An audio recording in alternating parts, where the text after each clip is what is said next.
வணக்கம்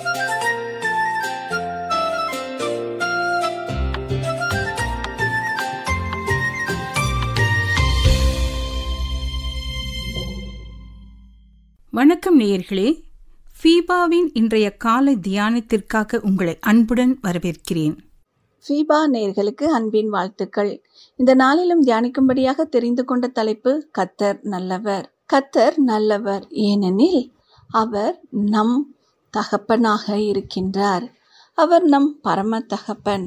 தந்தை என்றால் அன்பு, கண்டிப்பு, உழைப்பு என்றே சொல்லலாம்.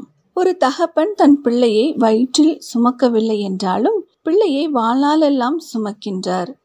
பிள்ளைகளின் அனைத்து தேவைகளையும், சந்தோஷத்துக்கானவைகளையும், அவர்களுடைய வாழ்வின் வெற்றிக்கானவைகளையும் தன் தோளின் மீது ஏற்று அதனை நிறைவேற்றுகின்றார். நம் எல்லாரையும் அரவணைக்க, வழிநடத்த, நம் தேவைகளை சந்திக்க நம்முடைய பரம தகப்பனாகிய தேவன் இருக்கின்றார். நம் தேவனாகிய கர்த்தர் நம்மை தகப்பனை போல சுமந்து கொண்டு வருகின்றார். உபாகமம் 1:31 ஒரு மனிதன் தன் பிள்ளையை சுமந்து கொண்டு போவது போல நீங்கள் இவ்விடத்துக்கு வருகிற வரைக்கும் நடந்து வந்த வழிகள் எல்லாவற்றிலும் உங்கள் தேவனாகிய கர்த்தர் உங்களை சுமந்து கொண்டு வந்ததை கண்டீர்களே என்று மோசே இஸ்ரவேல் ஜனங்களிடத்தில் கர்த்தர் அவர்களை எகிப்தில் இருந்து ஒரு தகப்பனை போல சுமந்து கொண்டு வந்ததை நினைவுபடுத்துகின்றார். தேவன் தம்முடைய ஜனங்களை குமாரன் என்று அழைப்பதை யாத்திராகமம் 4:22 வாசிக்கின்றோம். இஸ்ரவேல் என்னுடைய குமாரன், என் சேஷ்ட புத்திரன் என்று தம்முடைய ஜனங்களை அழைக்கின்றார். நம்ம எல்லோருக்கும் தெரிந்த ஒரு கதைதான்.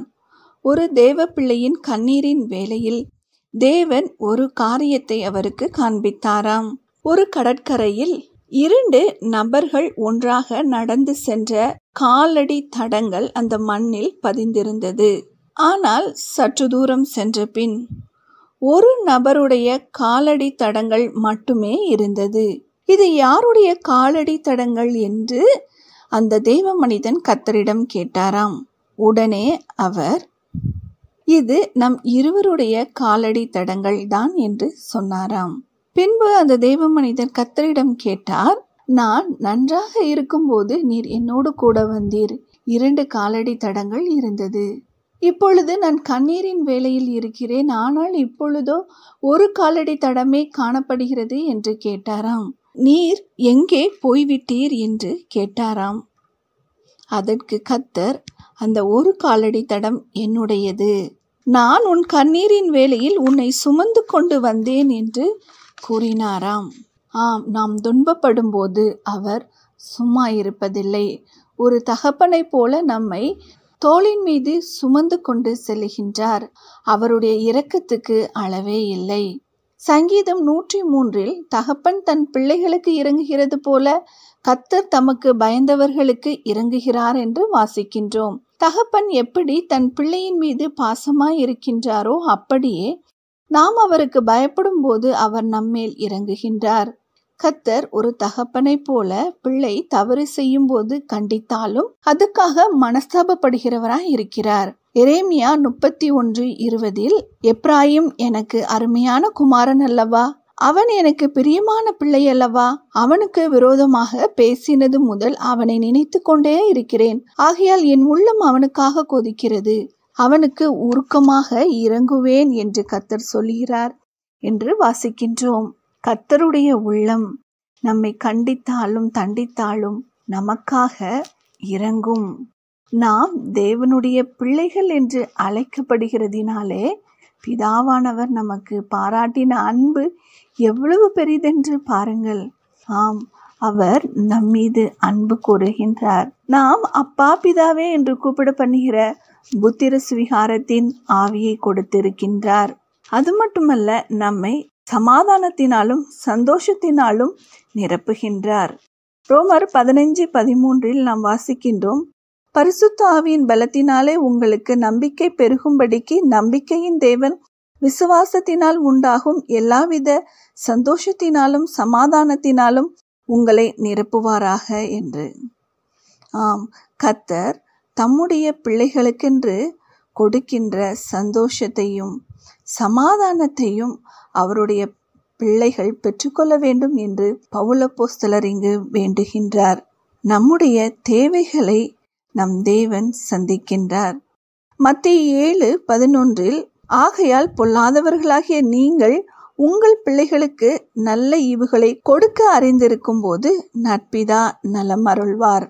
ஆம், நம்முடைய பரம தகப்பன் நமக்கு நல்ல ஈவுகளை கொடுக்க அறிந்திருக்கிறார். அவர் நம் தேவைகளை சந்திப்பார். தகப்பன் தன் பிள்ளையின் அழுகையை அமர்த்துவது போல கர்த்தர் தம்முடைய பிள்ளைகளின் அழுகையை அமர்த்துகின்றார், அவர்களை வழிநடத்துகின்றார். எரேமியா 31:9. ஆம், அவர் நம் அழுகையின் விண்ணப்பங்களை கேட்டு நம்மை நன்மையாக நடத்துகின்றார்.